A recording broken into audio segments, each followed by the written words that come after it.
নবীর পৃথিবীর শ্রেষ্ঠ বান্ধবী ঘরের মধ্যে ঢোকার সাথে বুঝে লাইছে কি যেন হয়েছে। এ নবীর পাগল গুলা এবার দেখায় দিবা কে কোন কাজ কর, আমার দেখার বিষয় নয় গো।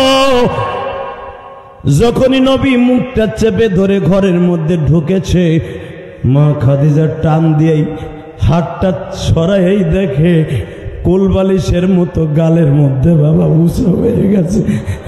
আমার নবীর দৃশ্য দেখে একটা চিৎকার দিয়া মা খাদিজা বলে, ফাতেমা রে, এ রোকায়া তুই কই রে মা, যায়নাব তুই কই,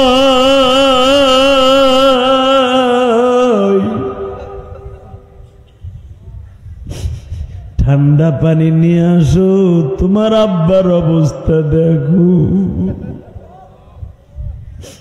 নবীর আশিক গুলো এবার প্রমাণ করে দেবা। বুখারীতে আসছে ফয়জুল বাড়ির মধ্যে দাওয়াতুন নবী সাল্লাল্লাহু আলাইহি ওয়াসাল্লামের মধ্যে আনাস ইবনে মালিক বলেন, বিশ্ব নবী যখন এই ওয়াজটা আমাদের সামনে করতেছিলেন, জাবেরের মতো একজন মুজাহিদ লাভ দিয়ে মসজিদে নববীর খুঁটি ধরে বাবা একটা চিৎকার দিয়ে বেহুশ হয়ে যায়। এই ইকরামা তো সামনে নবীর এইভাবে থাপ্পড় দিল, তুই কি করছিলি? ইকরামা চিল্লায় আর বলে, জাবের রে, তখন আমি ছিলাম জানোয়ার। আমি যদি এখনের মতো কালেমার ছায়াতলে আসার পরে হইছি আনোয়ার, যদি আমি তখন আনোয়ার থাকতাম আবার বেঈমান বাবারে ফার্মের মুরগির মতো ফাইরা ফেলতাম। তাকাও এই দিকে। মা খাদিজা বলতেছিলেন, আপনি শুধু একবার অর্ডার দেন, আমি এখনো মরি নাই। আমার বাড়ির সম্পদ নিয়ে এই বেঈমান আবু জাহেল আজকে শিল্পপতি। মা খাদিজা বলছিলেন, নবী তার উত্তরে বলছিলেন, খাদিজা তুমি কি প্রতিশোধ দিবা? তোমার বাড়ির সামনে এখনো হাজার হাজার ফেরেশতা নিয়ে জিবরাইল দাঁড়িয়েছে। একবার চোখের ইশারা দিলে আবু জাহেলের বাড়িটা সহ বাক্কা সহ ধ্বংস করে দিবে। নবী সুযোগ পাওয়ার পরও যখন ধ্বংস করে নাই, আমার ওই নবীরে যদি বাংলার জমিনে কেউ গালি দেয় ওর জায়গায় মেরে ফেলবো। ওমর বলে, মুনাফিকও বেয়াদবের মতো কথা বললো, তুমি মুসলমান ওই রাস্তা অবলম্বন করলা। আব্দুল্লাহ ইবনে হুযাফা লাফ দিয়ে বলে, আমারে ক্ষমা করবেন, আমি জানি আপনি 2 নম্বর জান্নাতি। আমার নবী বলছেন, লা আউয়ালু জান্নাতি আবু বকরিন, আত-থানি আমরিন, আত-থালিস উসমান ইবনে আফফান। 10 জন সাহাবীকে আমার নবী মসজিদ নববীর বারান্দায় বসে জান্নাতি ঘোষণা দিয়েছে। তার ভিতরে আপনি 2 নম্বর, আপনি কোনোদিনও জাহান্নামে যাবেন না, কিন্তু আপনার পরে এই তোহমারটা লাগাও আমি চাই না, আপনি উত্তর দেন। হযরত ওমর বললেন, আমি উত্তরটা না দিয়ে যদি আমার ছেলে আব্দুল্লাহ দেয় হয় না? আব্দুল্লাহ, আব্বাজান দাঁড়াও তো বাবা, কারো জামা হলো না, তোমার বাবার জামা কেমনে হলো? আব্দুল্লাহ লাফ দিয়ে দাঁড়ায় বলে, গোস্তাকে মাফ করবেন, এত পরিমাণ জামা ছিল, কাপড় ছিল, আমার আব্বার বডিটা অনেক লম্বা, আমারই জামা হয় না, আমার আব্বারও হয় না। আমি দেখলাম আমার আব্বার জামা পিছনের দিক দিয়ে অনেকগুলো ছেঁড়া, ওই ছেঁড়া জামা গায়ে দিয়ে আমার আব্বা ইমামতি করে, আমার পছন্দ হয় নাই, আমি ছেলে হয়ে পছন্দ করতে পারি নাই। আমি বলছি, আব্বা আমার জামা লাগবে না, আপনি আমার জামার আপনার কাপড় দিয়ে একটা পাঞ্জাবি বানান। বিশ্বাস করেন, আমার আব্বার কাপড়ে যথেষ্ট হয় নাই, আমার কাপড় অ্যাড করার কারণে যথেষ্ট হয়েছে। আমার আব্বা অর্ধজাহানের খলিফা, আমার আব্বারে আপনারা তোহমাত লাগায়েন না। বাজানি এত বড় খলিফাতুল মুসলিমিন, তারে সংসদের ভিতরে দ্বারা অপমান করে। আর আমাগো দেশে যদি কোনোদিন কোনো এমপি মন্ত্রীর বিরুদ্ধে কেউ কথা কয়, তার বাড়ি ঘর রাত্রে থাকে না। কথা ঠিক না বেঠিক? দুর্নীতিও করবা, কইতেও পারবো না, হয়তো আমাদের মুখ বন্ধ রাখতে পারবা, ওনার মুখ বন্ধ রাখতে পারবা না। যারা দুর্নীতি করেছে বিগত সরকার আমলে প্রত্যেকটা পাই টু পাই হিসাব দিতে হবে। কথা বলেন না কেন? আরো জোরে বলেন। আল্লাহ 100 টাকা চাউলের কেজি খাবো, দুঃখ নাই, কিন্তু ইমান নিয়ে বাঁচতে চাই। পেঁয়াজের কেজি 400 টাকাও খাইছি না, সব মেনে নিছে আল্লাহ, কিন্তু ইমান নিয়ে বাঁচতে চাই। ইমান নিয়ে বাঁচতে হলে 5 ওয়াক্ত নামাজ পড়তে হবে। হাত উঁচু করেন দেখি 5 ওয়াক্ত নামাজ কি পড়বেন? লিল্লাহে তাকবীর, লিল্লাহে তাকবীর। নামান। হ্যাঁ, আর একটা ওয়াদা দিবেন, যতদিন বাঁচবেন মা বাবার খেদমত করবেন। কে কে রাজি আছেন? যুবক, বেটা যে উঠবি একবারে কাবার করে এলামও কিন্তু একবারে নামান। হ্যাঁ, আমি ওসি সাহেবকে বলে যাব, আপনার থানায় যদি মা বাবার মামলা নিয়ে কেউ যায়, কোনো মা বাবা আপনার আদালতে যায়, আপনি রাতের অন্ধকারে আইন ছাড়াই পরে পাড়ায় নারী বাড়ি করে দেবেন, আপনার জান্নাত লেখা হবে। আলহামদুলিল্লাহ বলেন। পরে বুঝায় দিবেন, মারে যেমন কষ্ট দিছ তোরে আমি একটু সিঙ্গেল কষ্ট দিলাম। পরে তো কোডে উড়াবেনি, চালান তো দেবেন, ওটা পরে, আগে আপনার বাটামটা আগে দিয়ে নেবেন। আধা ঘন্টা খালি আপনি ওরে পারাবেন, কারণ কোডে নিলে ওরা তোর দুলাভাই করে ঢুকাইব। থানায় নিয়ে কনস্টেবলটা বলে দিবেন, যেটা গোক্কা মার্কা আছে, ওই যে ওবরুল খত্তাব মার্কা, ওরে কবেন ওর একটু দুলাভাই হিসেবে আপ্যায়ন কর। বাতি নিবাই আধা ঘন্টা খালি কুত্তা সামনে কাতি মাইসা কুত্তা পিডায় ওইভাবে পিডাবেন ওরে থানায় নিয়া। যদি প্রত্যেকটা বাড়ির বিনিময়ে আমি ইলিয়াস রহমান জিহাদি ফতোয়া দিয়ে গেলাম, মায়ের মামলা যদি বাবার মামলা যদি পান, ওই মামলায় যদি আপনি আসামি হিসাবে ওরে মারেন, আপনি সওয়াব পাবেন ইনশাল্লাহ। বলেন কি? মায়ের মনে কষ্ট দিবেন? এই ইলিয়াস রহমান জিহাদির বুকটা ভাইরা দেখেন, মায়ের ওয়াস্ত করতে কইছেন যুবকগুলো আমার রুমের মধ্যে যাইয়া। ওদের আমার এলাকার যুবক মার সাথে খুব বেইমানি করে, বউ পাওয়ার পরে মারে ভুলে যায়। এই বেড়া, তুই কি জানোস পরের ক্ষেতের কামলা দিয়া তোর বাবা তোরে মানুষ করছে, নদীর থেকে মাছ মাইরা তোরে বড় করছে, উত্তর পাশের জমিটা বেইসা তোরে বিদেশ পাঠাইছে। তোর বাবা নিজে একটা ভালো চাদর গায়ে দেয় নাই শীতের দিনে, তোরে ভালো চাদর কিনে দিছে, তুই কলেজে পড়স, মাদ্রাসায় পড়স।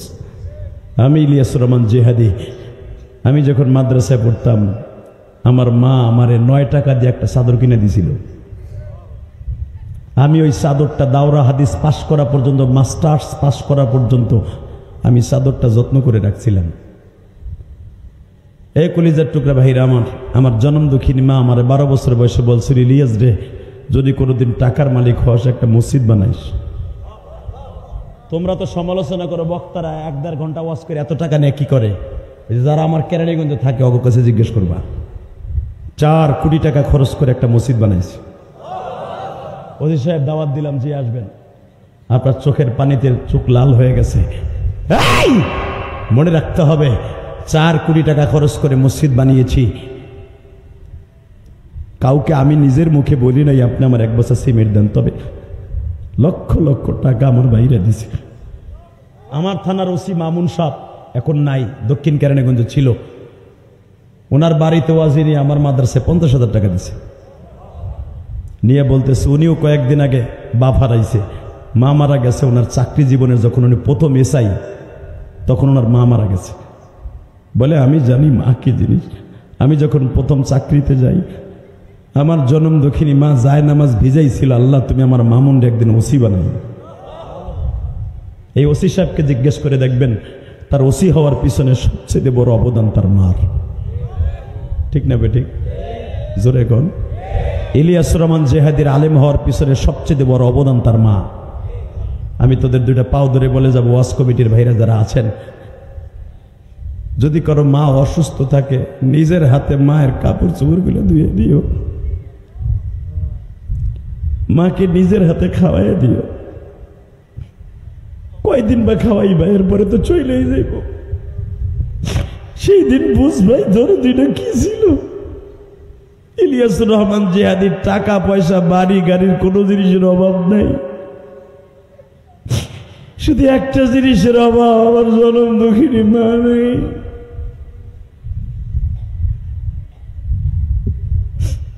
আমার ওয়াজের সমস্ত টাকাগুলো, এমনকি মুসাবায় যদি 100 টাকা পাই এটাও আমি মসজিদে খরচ করি। আলহামদুলিল্লাহ বললেন না? ওই যে আমার কেরানীগঞ্জে থাকে, ওর নাম জানি কি, সাকাওয়াতের জিজ্ঞেস করবেন, ও তো আমার মসজিদে নামাজ পড়ে। এত সুন্দর মসজিদ করছি, দেখলে আপনার বুকটা ভরে যাবে। কেরানীগঞ্জে এত সুন্দর মসজিদ নেই। নিজের কষ্ট রক্ত পানি করা পয়সা দিয়ে করছি, আলহামদুলিল্লাহ বলেন। এই মসজিদটা যদি আল্লাহ জান্নাতের রেলগাড়ি বানায়, আর যদি জান্নাতের একটা এটাও যদি আল্লাহ কবুল করে, এই ঘরের, এই যে আপনাদের ওয়াজের টাকা আমার হাদিয়া দিচ্ছেন, এই টাকাটাও তো এখানে লাগবে, আপনারাও জান্নাতে যাবেন। আমি এখানে আসার আগে একটা ছেলে আমারে বলে, হুজুর এই 100 টাকা আপনার মায়ের মসজিদে দিলাম, কেন জানেন? আমি ওয়াজে শুনছি, আমার মা শুনছে, আমার মাকে আমি নিয়ে আসছি মোটরসাইকেলে, সেই বগা ফেরিঘাট না, সেখানে বাড়ি, সেখান থেকে আসছে শুধু আমার নাম শুনে, বিদ্যা মারে নিয়ে আসছে, হুজুর আমার মা দিছে আপনারে। আমি বললাম তুমি আইলে কেমনে? আমরা শুনছি যে আপনি এখানে থাকেন। আল্লাহ কবুল করেন, যখন আমিন। 30টা সেকেন্ডে আমি আপনাদের সবাইকে বলবো, ইলিয়াস রহমান জেহাদি 2011 সালে তার বাবাকে নিয়ে হজ করছে। মা তো মারা গেছে আমার 12 বছর বয়সে। ওসি সাহেব, আমার বাবার দোয়া আমার বুকটা ভরা, যখন মারহাবা। উলামা একরাম বলে দিয়ে গেলাম, জীবনে কতবার হজ করতে পারবেন আপনি নিজে কল্পনাও করতে পারবেন না। যদি আপনার বাবার দোয়া আপনার অ্যাকাউন্টে থাকে, আপনার মায়ের দোয়া আপনার অ্যাকাউন্টে থাকে, আইকাম চ্যালেঞ্জ। আর বাবা মায়ের দোয়া ছাড়া কেউ হজ করতে পারবে না। টাকার মালিক হবেন, মাগার হজ করতে পারবেন। আমি চ্যালেঞ্জ করে গেলাম। মারহাবা বলেন, আরো জোরে, আরো জোরে, আরো জোরে। হজ করার নিয়ত আছে? মা বাবার সাথে নিয়ে যাবেন? যদি কোন জামু তো নিয়ত আছে, টাকা নাই। আরে টাকা থাকতে, টাকা কত সময়ের ভিতর হবে আপনি নিজেও জানেন না। আমি চ্যালেঞ্জ করে গেলাম। আমি জীবনের প্রথম হজ করছি 2004 সালে। সভাপতি সাহেব, আমার কাছে হুদা 5000 টাকা ছিল। আমি পরের টাকায় হজ করছি, আলহামদুলিল্লাহ বলেন। কেমনে? এক মুসল্লি আমার মসজিদে গেছে, হুজুর আগামী মাসে, এই মাসের 14 তারিখ আমরা হজে যাব। বিএমপির চেয়ারম্যান ছিল নাজিমুদ্দিন, উপজেলার চেয়ারম্যান, একবারে হাস্তাবাদ, আপনারা চেনেন, পোস্তকোলা ব্রিজে গোল একটা হসপিটাল আছে, দেখছেন? এটার মালিক নাজিমুদ্দিন। বিএমপির সভাপতি ছিল কেরানীগঞ্জের। ওনার বাড়ির সাথে আমার বাড়ি। ওনার বউ, উনি সহ আমার কাছে গেছে জুমার সময়, হুজুর একটু দোয়া করেন, আমরা কিন্তু হজে যাবো 14 তারিখ, ডিসেম্বরের 14 তারিখ, না সরি নভেম্বরের 14 তারিখ। আমি বললাম যে আপনারা যান, কিন্তু আমার সাথে একটা ওয়াদা দেন। কি? যেই হাত দিয়ে আপনি কাবা ঘরটা ধরবেন, হজরে আসার সুমা দিবেন, এই হাতটা দিয়ে আমার কথা কই একটু দোয়া করেন যেন আমিও যাইতে পারি। কিন্তু আমি কি জানতাম আমার এই আবেগটা আমার মওলা কবুল করে এলাইছে? আমি জানতাম না, আমি তো জানি না। আমি 2500 টাকা বেতন পাই ইমামতি করে, হুদা 2500। কত? 2500 টাকা আমার ইমামতির বেতন পোস্তকোলায়। নাজিমুদ্দিন চেয়ারম্যানের ভাই শফি বলল, আপনি আমার হাতে সুমা দিয়ে দিলেন, ঠিক আছে, আপনাকে কপালে আল্লাহ করতেও পারে। সে জুমার নামাজ পড়ে যে বললোকে কইতেছে, আমরা 14 জন যাবো, 5000 করে দিলে তো হুজুরে লয়ে যাওয়া যায়। হ্যাঁ, সুবহানাল্লাহ বাইতে যে কইও। তার বউ দেখেন কত সুন্দর, কয় হুজুরে লগ লইছিল। বাজান রে, আমি জুমার সময় কাঁদলাম, আসরের সময় কানে খবর আসলো হুজুর 14 তারিখ আপনিও যাবেন। নজরুল ভাই, আমি জুমার আজানের আগেও জানতাম না আমার কপালে 14 তারিখ হজের ফ্লাইট। আমার কে হুজুর আপনার কাছে কত আছে? হাদিসে আসছে আপনি কিছু না কিছু শরীক থাকতে। আমি আমার কাছে 5000 আছে। কইটা আগে দেন। ওইটা নিয়ে তখন ইন্টারন্যাশনাল পাসপোর্ট লাগতো না, হাতে বানানো পাসপোর্ট। একদিনের ভিতরে পাসপোর্ট বানাইয়া 14 তারিখ আমি তাদের সাথে হজে গেলাম। আসরের সময় যখন আমার কানে আসলো আমি হজে যাব, আপনি বলেন ওই আবেগটা কেমন লাগতে পারে? মাগরিবের 6 রাকাত আওয়াবিল নামাজ পড়ে আধা ঘন্টা সেজদায় বসে কাঁদছিলাম। মালিক, তোর খেলা বুঝবার মতো কেউ নাই। টাকা থাকলে হজে যাওয়া যায় না, টাকা ছাড়াও তুমি নিতে পারো। এটা আমি নিজে। অতএব নিয়ত করেন, যাবেন হজে ইনশাল্লাহ, বলেন তো লিল্লাহে তাকবীর। এইবার হাত দুইটা উঠাইয়া চোখ দুইটা বন্ধ করে চোখের পানি দিয়ে এইবার এই রাত 11:30টার সময় তুমি আমার মৌলার কাছে একটা দরখাস্ত সাবমিট করবা। কে কোন ডিপার্টমেন্টে চাকরি করেন, কে কোন কাজ করেন আমার দেখার বিষয় না। এই রাত 11:30টার ডাক আমার মালিক শুনবে। উঠান হাত, উঠান। আল্লাহ তুমি দেখো 26 এপ্রিল তোমার পাগল গুলামি মুসাফিরের সাথে উলামা একরাম আছে, আল্লাহর কুতুবের মুরিদের আছে মালিক। এই বরিশাল বাউফলে এই বাজারের মাহফিলে বসিয়া, এই এতিমখানা মাদ্রাসার মাহফিলে বসিয়া 26 এপ্রিল চোখের পানি দিয়া তোমার পাগলের মতো ডাক দিছে না হজে যাবে মালিক।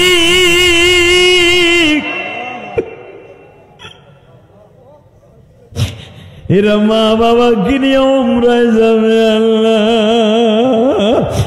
এখনো পর্যন্ত 40 দিন হয় নাই উমরা থেকে আসছি, মাথার চুলে এখনো প্লেট লাগাই নাই গো মালিক।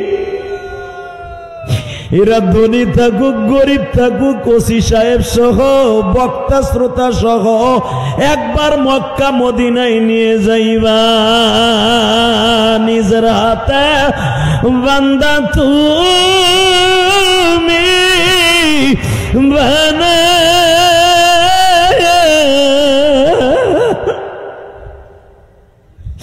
কেমনে দিবা মাপ না করে তাড়ায়া।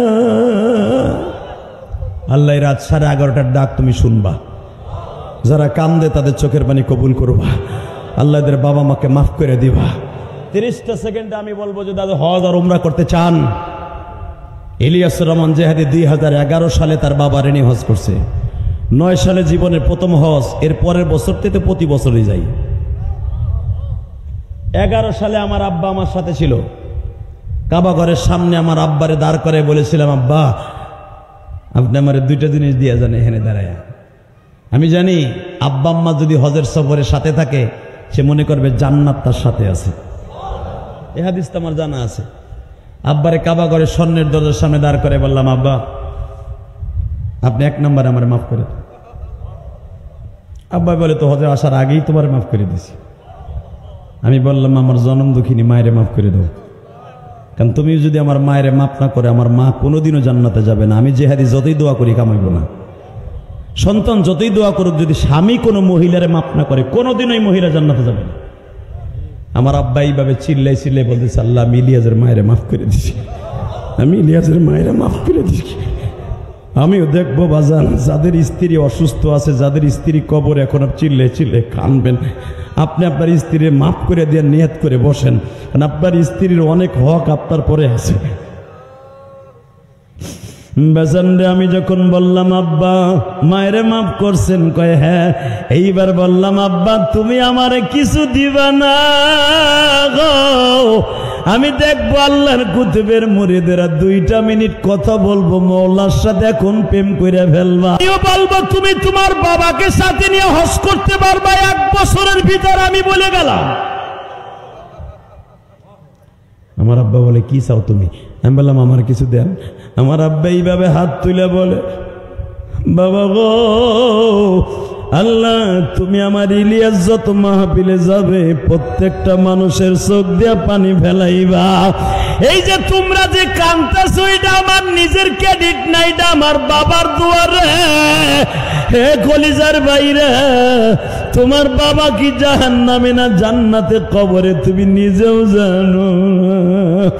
এই যে একটা মাদ্রাসা আছে দেখবা কত ছেলে এতিম আছে, বিকাল বেলায় বড় লোকের ছেলেরা কত জিনিস বাজারের থেকে কিনা খায়, গরিবের ছেলেটা কিছু কিনা খাইতে পারে না।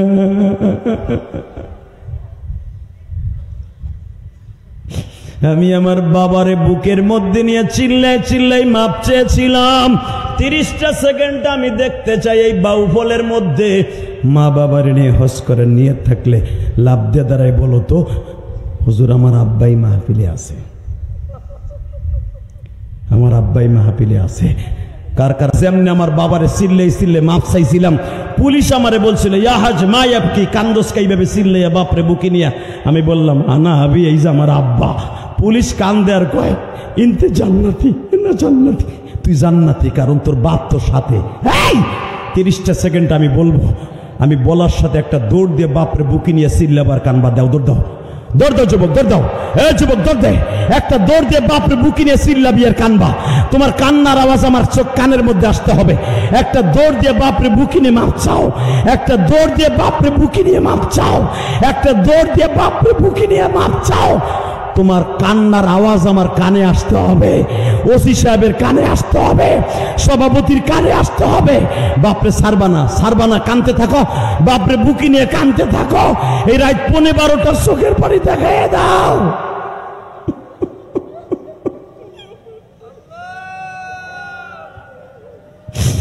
আল্লাহ দেখো কেমনে কান্দে, আল্লাহ যাদের বাবা আছে তারা মাপ চাইল।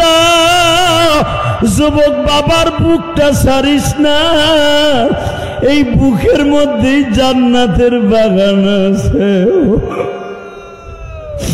বাবা এই শরীরের ঘাম বিক্রি করে তোরে আমার মানুষ করছে। বাবারে বুকে নিয়ে চিল্লাবার কান্দা। যুবতী বোন তোমাদের কাছে তোমার মা আছে কিনা দৌড়াইয়া মারে বুকে নিয়ে কান্দা। যুবক বাবার বুকটা ছাড়িস না, দাঁড়ায় দাঁড়ায় বাবারে বলতে থাকাব্বা। ইলিয়াস রহমান জেহাদি যদি কাঁদতে পারে বাবারে বুকে নিয়ে আমি কেন পারবো না?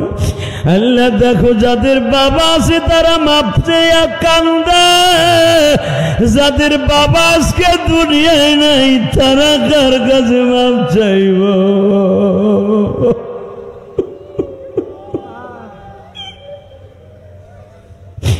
26 এপ্রিল এই রাত 12টার সময় যাদের বাবা নাই তারা কার কাছে মাপ চাইব?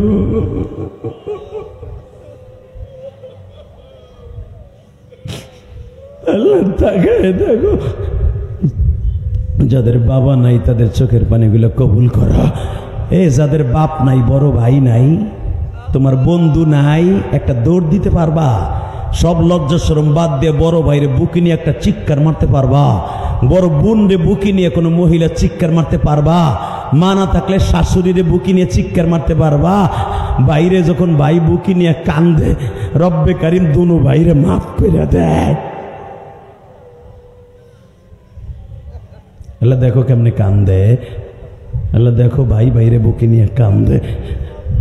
এক পীরের মুরিদ আর এক পীরের মুরিদরে বুকে নিয়ে মাপ চাইতে পারো না? দুনিয়ার শ্রেষ্ঠ ইবাদত হলো ভাই বাইরে মাপ চাওয়া, এক ভাই আর এক ভাইয়ের কাছে মাপ চাওয়া, বাপ বেটা মাপ চাওয়া, বন্ধুর কাছে বন্ধুরে বুকে নিয়ে মাপ চাওয়া। এক দোকানদার আর এক দোকানদারে কষ্ট দিছো কথা দিয়া, তার কাছে বুকে নিয়ে মাপ চাওয়া। আল্লাহ এদের চোখের পানি কবুল করে নাও, আল্লাহ এদের বাবা মারে মাফ করে দাও, এদের মনের আশা পুরা করে দাও। বসেন। বাজান দেখরামা বলেন নবী দেখি কার সাথে যেন কথা কয়। জিব্রাইল নবীকে ৭,৫০০ বছরের রাস্তা থেকে হাত পাইতে বুকে নিলেন, বুকের মধ্যে নিয়ে কানে কানে বলে নবীজি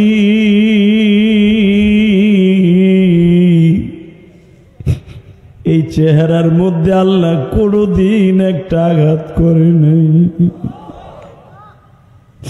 এই চেহারার খাতিরে তামাম পৃথিবী বানিয়েছে আমার আল্লাহ।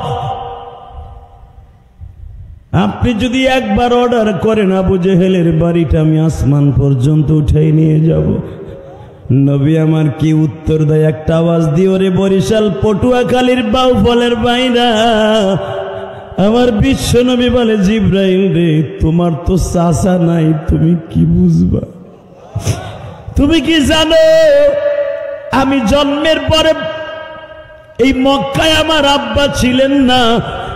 আমার জন্মের পরে আমার চাচারা একজন দুইজন নয়, অনেকটি চাচা, কেউ 10টা, কেউ 20টা, কেউ 50টা উটও, অনেক বান্দি তারা দান করে দিয়েছে, তাদের একটা সুন্দর ভাতিজা হয়েছে। এই জন্য আমি আমার চাচারে আসমান পর্যন্ত উঠাইয়া কখনোই ধ্বংস করতে চাই না। নবী আমার আবার আঁঠুতে ভর দিয়ে দাঁড়িয়েছে, বাবা কালেমার দাওয়াত দিবে। এইবার একটা চিৎকার দিও আল্লাহর কুতুবের মুরিদেরা। যখনই নবী আঁঠুতে ভর দিয়ে দাঁড়িয়েছে, বেঈমান আর একটা থাপ্পড় মারার প্রিপারেশন নিচ্ছে। যখনই বাম হাতটা বের করছে, জিব্রাইল পিছনের থেকে দাঁড়ায় বলে, নবীজি প্রথম থাপ্পড় যখন দিছে আমি আপনার পিছনে ছিলাম না, আমি কিন্তু সিদরাতুল মুনতাহায় ছিলাম, তার পিছনে আমি দাঁড়িয়ে আছি। যদি আপনার গায়ে একটা লগের টুকাও পড়ে গো, এই বাক্কা শহর আমি বাক্কা শহর রাখবো না, কওমি লুতের মতো উল্টায় ফেলবো, কওমি লুতের মতো উল্টায় ফেলবো, কওমি লুতের মতো উল্টায় ফেলবো, কওমি লুতের মতো উল্টায় ফেলবো। আল্লাহ তুমি তাকায় দেখো তোমার পাগলগুলি কেমনে লাফায় গো। হে আল্লাহর পাগলগুলি তুমি আমার মাওলারে দেখায়া দাও না। নবী আবার মুখটা চাইবা ধরে বলে, চাচা একটা মারছো আর মাইরো না, একবার মারছো আর একটা মারতে গেলেই চাচা তোমার এই বাড়ি বাড়ি থাকবে না। আমার কলিজার টুকরা ভাইরা এবার একটা আওয়াজ দিও, জীবনে কোনোদিন এত জোরে এই মাঠে আওয়াজ দেও নাই। বেঈমান দরজাটা লাগিয়ে দিল। ইকরামার চোখের পানি দিয়ে বুক ভাসায়, কারণ ইকরামার কপালে একদিন কালেমা হবে বাবা। ইকরামা অন্তরে নবীর দরদ লয়ে বসে আছে। নবী আমার মুখটা চাইবা ধরে বাসায় গেছে। ও আমার মা বোনের, আমি আপনাদের কাছে বিনয়ের সাথে বলবো, মা আমিও তো একটা মায়ের সন্তান, এই ওসি সাহেব একজন মায়ের সন্তান, আজকের মাহফিলের সভাপতি একজন মায়ের সন্তান। মায়ের দোয়া ছাড়া কেউ ওসি হতে পারবে না, কনস্টেবল হতে পারবে না, ইসাই হতে পারবে না বাবা, এসপিডিসি হতে পারবে না, এমপি মন্ত্রী হওয়া সম্ভব না। মায়ের দোয়া ছাড়া কেউ বড় হওয়া সম্ভব না।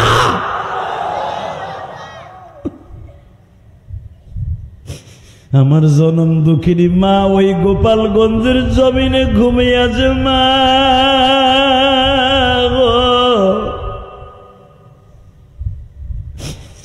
আমি যেই ট্যাকের হাটের উপর দিয়ে বাবা আসতেছিলাম, ওই ট্যাকের হাটেই কিনতাম ইলিয়াসুর রহমান জিহাদির বাড়ি। ট্যাকের হাটের ব্রিজটা যখন আপনারা পার হবেন, আসার সময় ডাইন দিকে নিচের দিকে তাকাইলেই এখান থেকে আমার মা আমার জীবনের শেষ বিদায় দিছিল। আমার মা বোরকা পরিধান করে বলছিল, ইলিয়াস রে যাও গো বাবা যাও, আর কোনদিন তোমার সাথে আমার দেখা হইব না, কিন্তু আমার সাথে ওয়াদা দিয়ে যাও জীবনে কোনদিন মাদ্রাসা ছাড়িস না গো।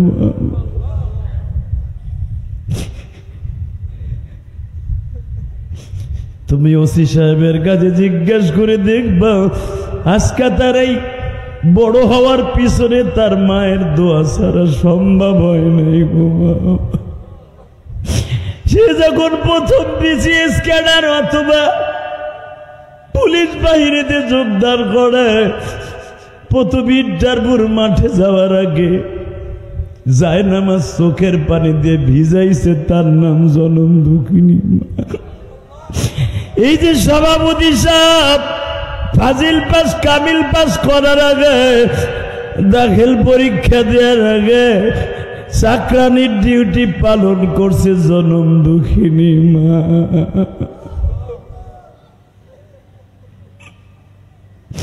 এই দুনিয়ায় যার মা নাই গো বাবা,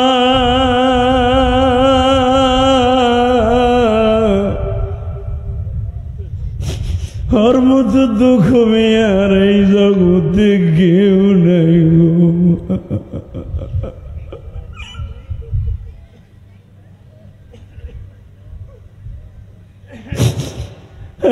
দেখো এই ময়দানের ডাইন বামে কে জানু মা হারাইয়া কান্দে গো মা গো।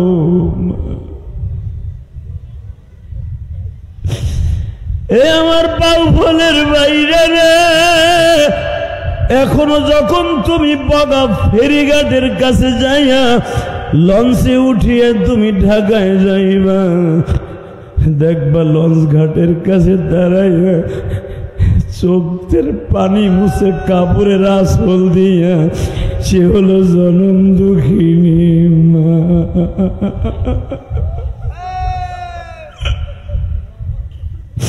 ঢাকার থেকে আসবা, লঞ্চের মধ্যে ঝড় উঠছে নদীর মধ্যে, মার কাছে টেলিফোন করে দেখো সবাই বাড়ির ঘুমায়, মা ঘুমায় না।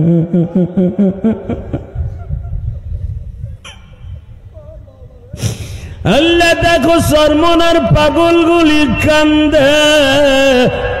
আজকের মাহফিলের নজরুল ইসলাম ভাইও কান্দে, সভাপতি কান্দে। কারণ আমরা মাদ্রাসায় পড়ছি, আমরা জানি মা কি জিনিস গো। মা মা মা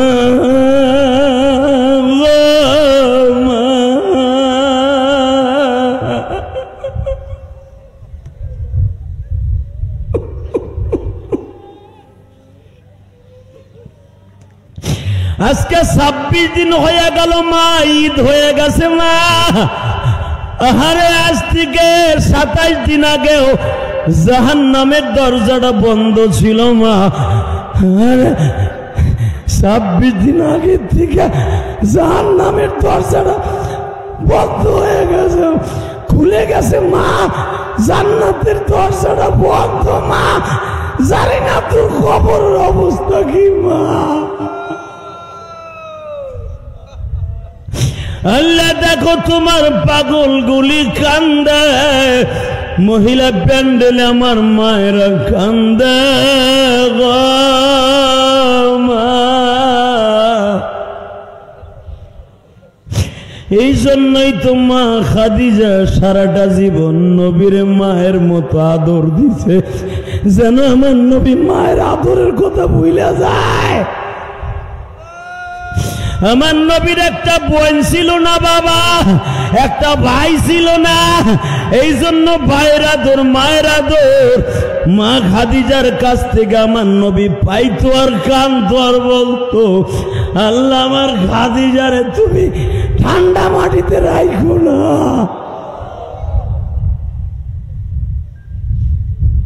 আল্লাহ তোমার মায়া লাগে না? তুমি না কইছো কানতে, তোমার পাগল গুলা কান্দে। তুমি কোরআনে না কইছো ফালিয়া ঝাঁকো কলিলা বলিয়াবকু কাদিরা, বান্দা বেশি বেশি করে কানবি, কম করে হাসবি। তোমার পাগলগুলি বয়া বয়া যারা কান্দে, এদের জনম দুঃখিনী মা যাদের কবরে। এখানে হার কোয়ালিটির মানুষ আছে, বিএনপির ভাইরা আছে, আওয়ামী লীগের ভাইরাও আছে, জামাত ইসলামের নেতারাও আছে। আল্লাহ ইসলামী আন্দোলনের পাগলগুলো আছে। আল্লাহ যে যেখানে বসে কান্দে, দেও না এদের মারে মাফ কইরা, দেও না এদের বাবারে মাফ কইরা।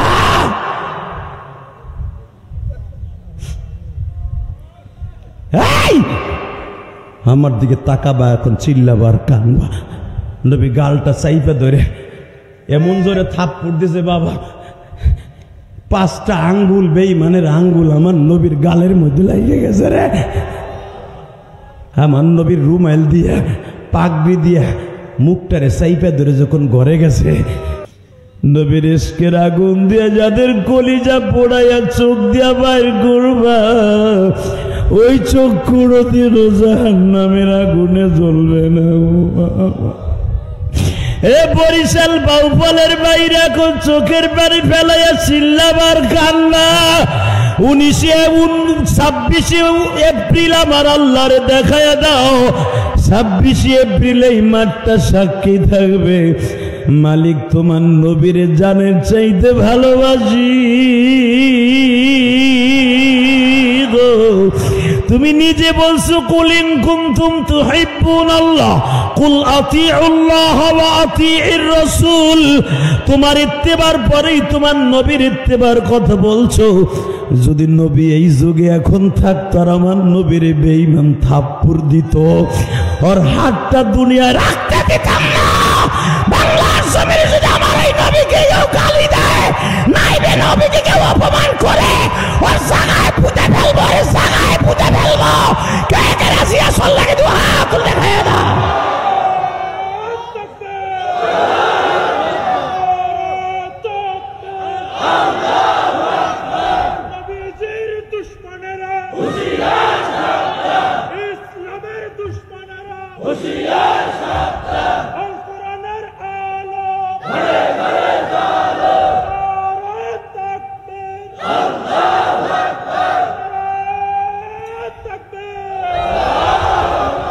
আল্লাহ দেখো তোমার নবীর পাগলগুলো কান্দে। আপনি কি জানেন এটা আমি ইলিয়াস রহমান জিহাদিরে থাপ্পড় দিলে আল্লাহ হয়তো কষ্ট নাও পেতে পারে, এ ওসি সাহেবকে অপমান করলে হয়তো কষ্ট নাও পেতে পারে।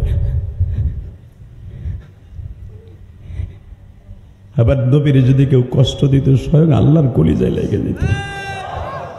যখনই বেঈমান আমার নবীরে থাপ্পড় দিছে, জাবালে আবি কোবায় সহ যেই পাহাড়টা কিয়ামতের 40 বছর আগে স্বর্ণ হয়ে যাবে, সারা দুনিয়া কম্পন শুরু হয়ে গেছে।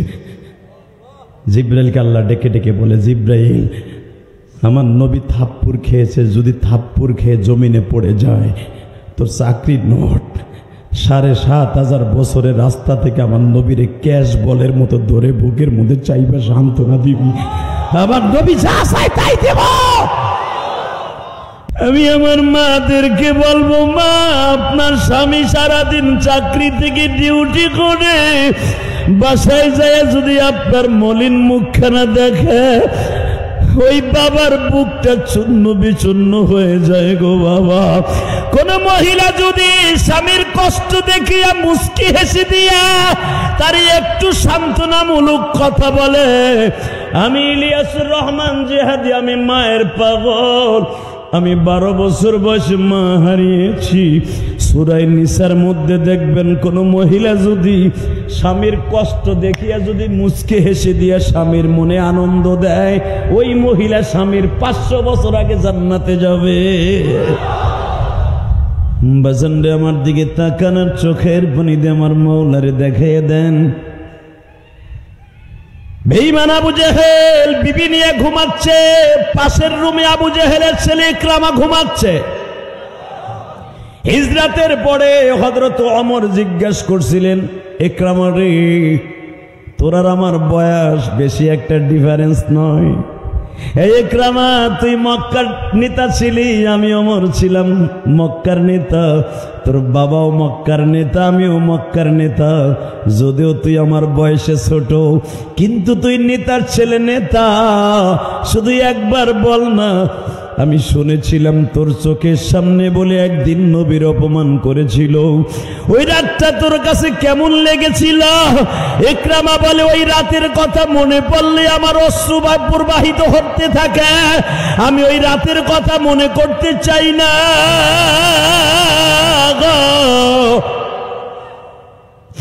আমার হৃদয়ে রক্তক্ষরণ হয়। আব্দুল্লাহ ইবনে তালহা জিজ্ঞেস করে, ওই রাতের কথাটা একটু বলো না, আমরা শুনি। ইকরামা বলে, আমি পাশের রুমে ঘুমিয়েছি, আমার বেঈমান নিষ্ঠুর বাবা ঘরের দরজাটার মধ্যে দিয়া হঠাৎ করে যখন দরজা খুলে দিল, দেখে আমার এতিম নবী কালো একটা চাদর গায়ে দিয়ে আমার বাবার দরজার সামনে দাঁড়িয়ে আছে।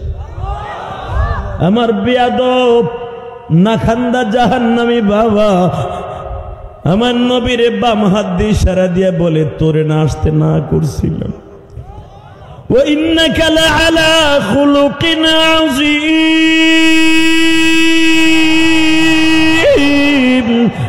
লাকাদ কানা লাকুম ফী রাসূলিল্লাহি উসওয়াতুন হাসানাতুন লিমান কানা ইয়ারজুল্লাহা ওয়াল ইয়াওমাল আখির ওয়া মা আরসালনাকা ইল্লা রাহমাতাল লিল আলামিন। আমার বরিশালের বাউফলের উলামা একরাম ভাইরা, বিভিন্ন সরকারি চাকরিজীবী ভাইরা, বেঈমান আবু জেহেল আমার নবীকে যখন বলেছে তোমারে না আসতে আমি না করছিলাম, নবী আমার বলে চাচাজি আপনি আজকে দুপুরেই তো বলেছেন দিনের বেলা আসবি না, রাতের বেলা তো না করেন। চাচা যদি আপনি একবার বলেন মান ক্বালা লা ইলাহা ইল্লাল্লাহ ফাদাখালাল জান্নাহ, আপনার মুহাম্মদ বলতে হবে না। মুহাম্মদ আপনার ভাতিজা, প্রেস্টিজের ব্যাপার, সামাজিক বৈষম্যতার কারণে আপনি মুহাম্মদ বলতে যদি অসুবিধা হয় বলতে হবে না, শুধু বলবেন মান ক্বালা লা ইলাহা ইল্লাল্লাহ ফাদাখালাল জান্নাহ, আপনারে আমি গলায় গামছা দিয়ে জান্নাতে নিয়ে যাব। বাসানরে যখন বলল আবু জেহেলকে তুমি কি পারবা না মুহাম্মাদের কল্লা উড়াইতে? আবু জেহেল বলল আমার মন চায় ওর কল্লা উড়াইতে, কিন্তু যখন ওর চেহারাটা দেখি আমার মায়া লাগে। এ উলামা ইকরাম আপনাদের জানা আছে, বুখারীর মধ্যে লম্বা চওড়া একটা হাদিস আছে। আবু জেহেল আমার বিশ্ব নবীকে বলেছিল তুই কোনদিন আমার কাছে দিনের বেলা দিনের দাওয়াত নিয়ে আসবি না। নবী আমার বুক ভরা ব্যথা নিয়ে বাসায় চলে গেলেন। বাবা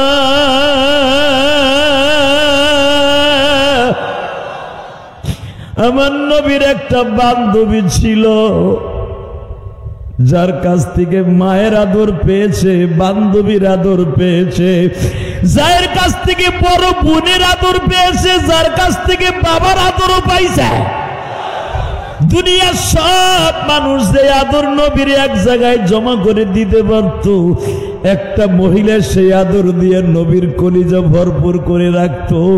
সেই মহিলাটা আর কেউ নয়, আপনার মা, আমার মা, নাম তার খাদিজা। আবার বিশ্ব নবী ঘরে যখন যাইতেন সব দুঃখগুলা ভুলে যাইতো মা খাদিজার চেহারাটা দেখিয়া। ও আমার মায়েরা, বাউফলের মায়েরা, বরিশাল পটুয়াখালীর মায়েরা, আপনিও তো স্বামীর ঘর করেন গো মা।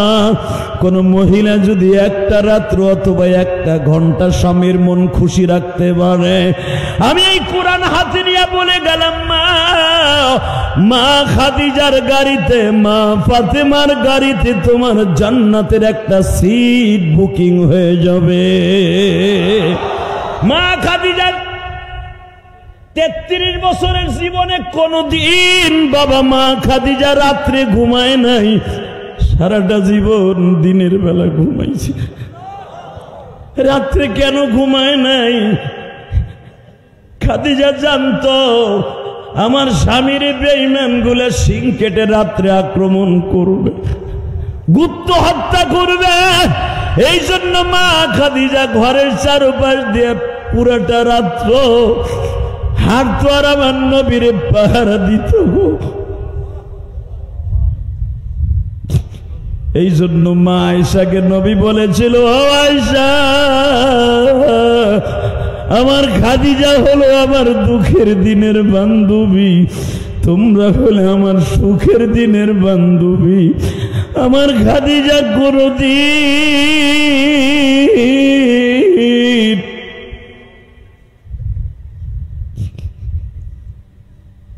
35 বছরের জীবনে আমি দেখি নাই আমার খাদিজা রাত্রে ঘুমায়।